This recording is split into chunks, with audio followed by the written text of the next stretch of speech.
Hey everybody, it's Jason from the Texas Gun Vault, and once again I'm coming to you with another range report.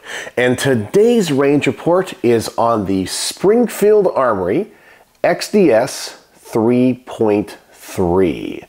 This is what I assume is considered a subcompact single stack 9mm pistol from the XD series that of course is probably marketed towards the concealed carry market. Now, before I give any of my personal thoughts on this firearm, I always like to be upfront and honest with you guys about any biases that I may have.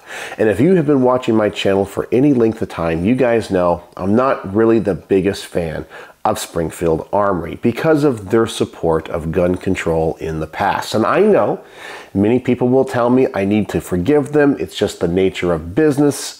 I totally get all of those arguments, and I do try to honestly review every gun that comes through the Texas Gun Vault objectively, but I want to let you guys know of the biases that I have. I do not personally own any Springfield Armory guns, and I have no plans to buy a Springfield Armory firearm at this time. So you can tell me if my biases affect this review in any way. So, getting to this firearm, I always like to talk about the things I like and don't like before getting it to the range. So having this firearm here on the table, there are a couple things about this gun that I do like. First and foremost, the gun feels extremely well built. It feels solid. The polymer on this seems to be well molded. I don't see any type of machine marks when it comes to the milling out on the slide. The lockup between the slide and the frame is really tight. So it feels like it's constructed really well. Another thing I like about this gun is one of the controls. I like the fact that this gun has ambi mag release, so you can release it from the left side if you're a righty, or the right side if you're a lefty. There's no need, like a Glock, to have to change it over yourself. It's already ready to go with ambi controls. The last thing that I like about this from just handling it is the trigger. The trigger on this feels exceptional for a concealed carry pistol. It's not too light. It has a very tactile and audible reset. It just feels really good.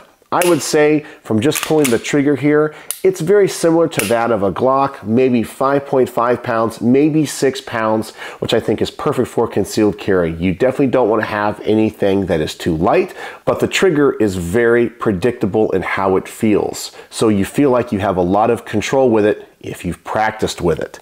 So now let's talk about the things I don't like. Well, first of all, this is a single stack 9mm. And for me, if I'm going to carry a single stack, it's probably going to be something chambered in 45. Now, I think there are many guns on the market that supersede this. Now, I'm going to use this word, and I know some people are going to get on my case, but I think this gun is obsolete, especially when you put it up against other guns like the Springfield Armory Hellcat, a gun that has an even smaller footprint than this that can carry more ammunition. I really don't understand the need for a single stack 9mm. Of course, people are going to want that because it has a very thin frame. But guns like the Hellcat are very thin already, and who doesn't want more firepower, especially when it comes to a gun you're going to carry for self-defense.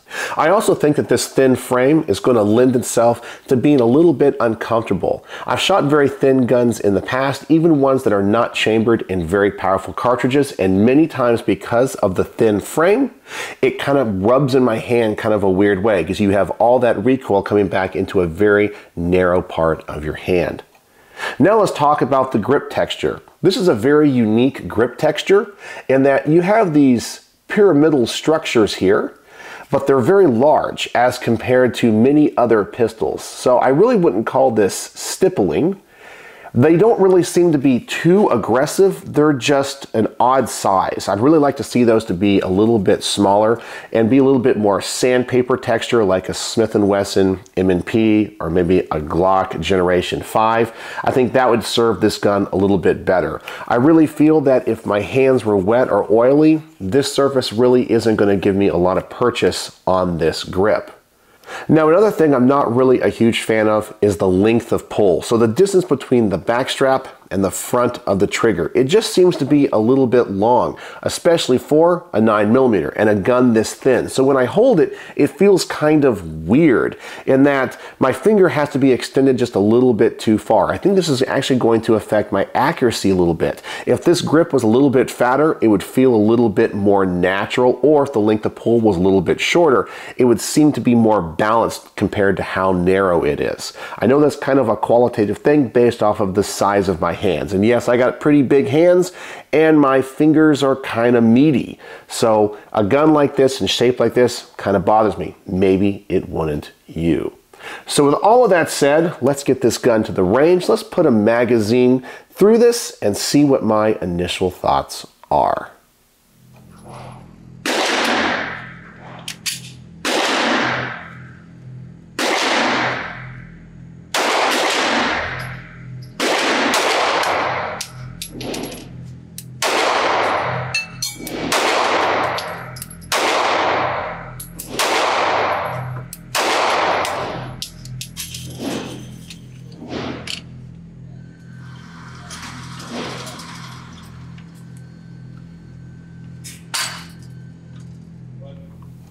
Alright, so with that first magazine, the gun actually seems to be pretty darn accurate. The gun does still feel a little bit too narrow. It kind of digs into my hand a little bit. 9mm, of course, is not a very powerful round, but when it's coming back into the palm of your hand in a very narrow space, it can kind of dig in a little bit, and you definitely feel it more than if the grip was a little bit fatter.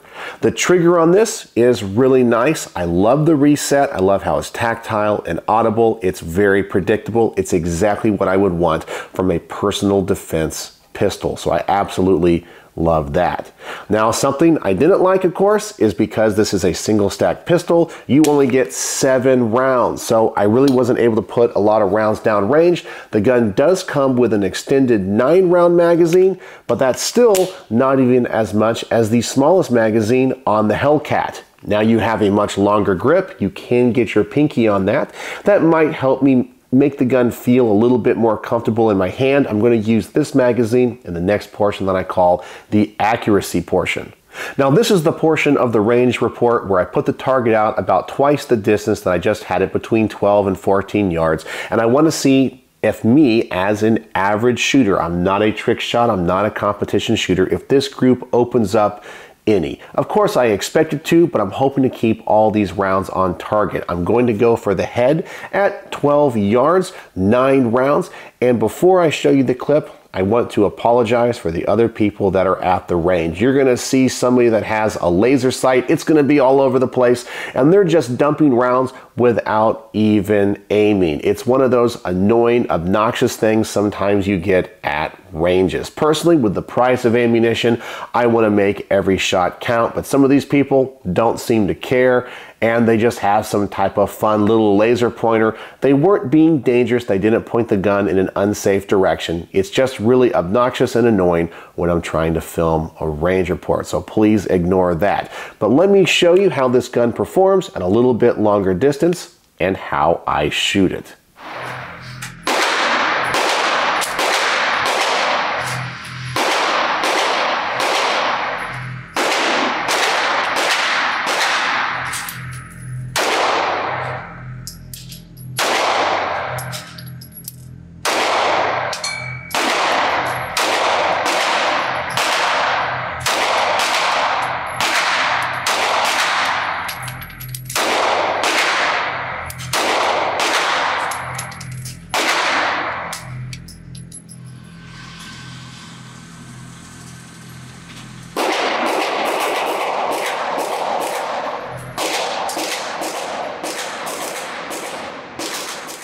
Alright, so my grouping was okay. It was definitely to the left, and that's why I was mentioning earlier in the introduction that this grip and how thin it is and how the length of pull kind of bothers me, this is something that is going to affect it. Just because I have to have my finger reach around that trigger so far, I think later in this range report, I'm going to try to move my finger, hold the gun in a different way, and see if I can get a better grouping after shooting this gun a little bit more. But for the way I was shooting it, it was okay. If I was shooting towards center mass, I definitely would have been on target. Of course, I was going for the head, as I mentioned, on the target. So I was going for a much smaller area, but the grouping was okay. It didn't open up that much, but it was definitely to the left. So far, I think the gun actually is pretty accurate. It's pretty consistent. I just got to learn to shoot it a little bit better.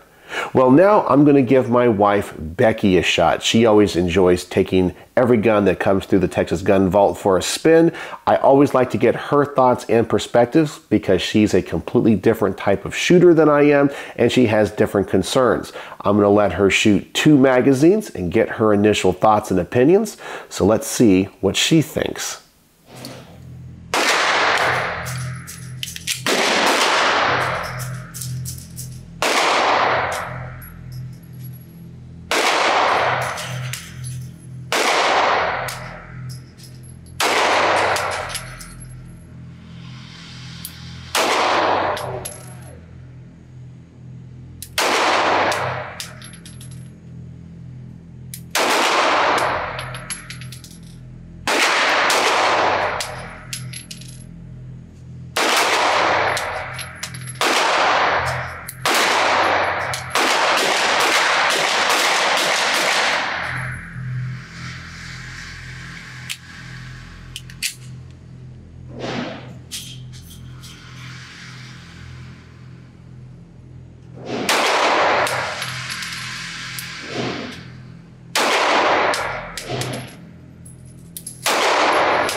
So after shooting this, she told me she really didn't like it, and it had to do more with the grip texture than anything else. It really kind of left a weird feeling in her hand. She likes the feel of Glock like Gen 4s and Gen 5s. She just kind of thought that this texture was a little bit too big. And that's what I kind of mentioned at the beginning of this range report. There's not many guns that have this type of large texturing. I kind of prefer more of the sandpaper feel if I'm going to go for something that is really textured like that. Another thing that she said she did like about it was the grip safety. All these Springfield Armories have grip safeties just like 1911s. I kind of like them too. It's an added safety feature, and like 1911s, they don't really affect the trigger pull in any way. So it's an added safety feature. Make sure your hand is on the gun. They work well, but they don't affect the trigger pull. So I'm completely fine with them. If they're good enough for John Browning's masterpiece in the 1911, they're perfectly fine on any other pistol. So now I'd like to get to what I refer to as the defensive use. Essentially, can I shoot this gun fast? Can I drop the magazine without effort and insert the next magazine and get the gun back in action? Which, by the way, with a gun with such a limited capacity, you're probably going to want to carry extra rounds and extra magazines. So can I get this gun back in action really fast with a quick magazine change? Because I think that would be really important if you're thinking about carrying it. So let's see how I do.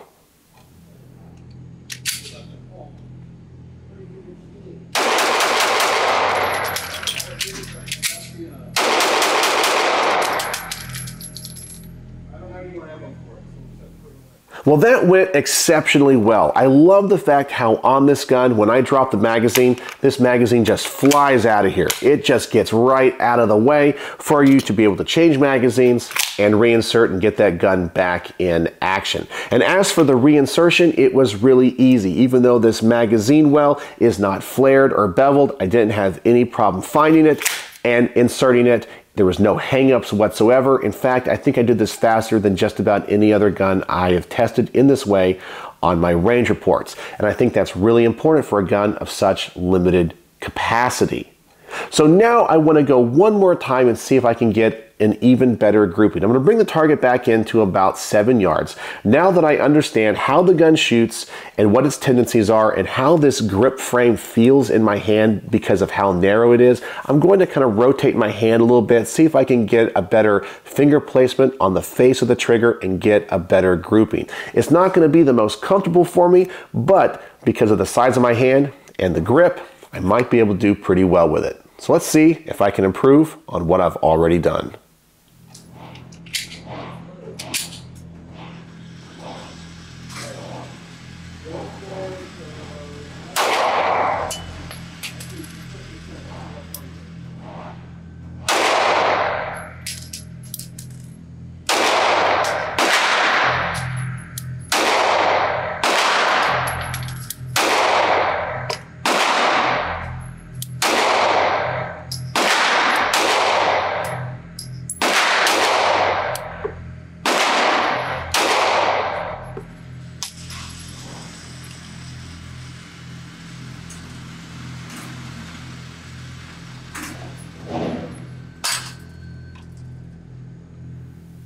Alright, so I'm really happy with how that came out. So this is a gun that if I personally owned, I would just have to get used to. And that's usually the way it is with most guns. You know, when you're deciding what gun to carry for personal protection, it's really important, I think, to try out a bunch of different guns. You have to understand the construction of each gun, and just because some internet gun tube hero of yours says this is the ultimate concealed carry gun doesn't necessarily mean it is the perfect one for you. While this gun might not be great for my hands because of the way that it is designed, it might be perfect for you. And that's why trying each one of these out is so important. Now, I have to say this gun is exceptionally accurate and very reliable. I had no issues at the range with it at all. And even though I wasn't 100% comfortable shooting it because of its size and shape, it was very accurate, which tells me that if this gun does fit your hand, you are probably going to absolutely love it if you're looking for a lower capacity single stack 9mm. So with that said, what are my final thoughts on the Springfield Armory XDs 3.3? Well, I have to say, this gun impressed me. Even though I'm not a huge fan of the Springfield XD series, I really kind of prefer Glocks and M&Ps over them. I was really impressed with how this gun shot, its accuracy, and how it performed. It's very reliable. It's also well constructed, which is something, of course, I would expect from Springfield Armory. As I mentioned, not a huge fan of the company, but they do make very high quality firearms. Now, on my star system, how would I rate this? Well, taking into consideration all the things about the gun I don't like, and trying, of course, release myself from the bias of not liking Springfield Armory as a company, I'm going to give this gun 4 out of 5 stars. It is a really nice firearm. However, I do think it is obsolete, especially when you compare it to other guns like the SIG P365 and even the Springfield Armory Hellcat. I just feel like that is a better gun for concealed carry because of its size and, most importantly, its capacity. Only having 7 rounds in a flush fit magazine and in 9mm, I just don't think it's adequate enough. Yeah, it's probably going to be more than enough for most situations, but why not just have those extra 3, 4, or 5 rounds in a gun that's even smaller? I think that's just the better tactical idea and solution to this problem. So just because I say this gun is obsolete does not mean I think this gun is bad. I know when I talked about the Glock 26 and I said it's obsolete, especially compared to other guns like the SIG P365, people said I'm stupid, I'm moronic because the Glock 26 is a fantastic pistol. And yes, it is. I'm just saying that compared to other guns in this size, and even guns that are smaller with higher capacity and have the same reliability and accuracy, well, why wouldn't you want to go with those? And I understand when this gun came out, it was primarily marketed to the concealed carry market because of its thin profile. And depending on how you carry, especially if you are going to carry this appendix or maybe in the small of the back, having this real thin profile is perfect. I personally carry at the 3 or the 4 o'clock position. That works a little bit better for me. And with my body shape, I can carry something that's a little bit wider. But for you, this might be absolutely perfect. There's a few things about it, as I mentioned, I'd have to get over to the grip shape and the texturing, But obviously, if I was going to use this for concealed carry, it would be perfectly fine. I don't think I would enjoy this gun as a range gun. I wouldn't take it to the range that often, except just to make sure it's still functioning. It's not one that I would enjoy shooting. So there you go. 4 out of 5 stars for the Springfield Armory XDs 3.3, a very attractive pistol. I know a very popular pistol, and there's probably people in my audience who own this, love this, and carry it. So what do you guys think? Was my review of this pistol fair? I actually think it was. I did a lot better than I was expecting, and I think 4 out of 5 stars is a pretty darn honest review for a very high quality gun. So let me know, do you guys own one of these? What do you think? And what do you think of my thoughts on this firearm? I would love to know in the comments section below. So as always, thanks for watching.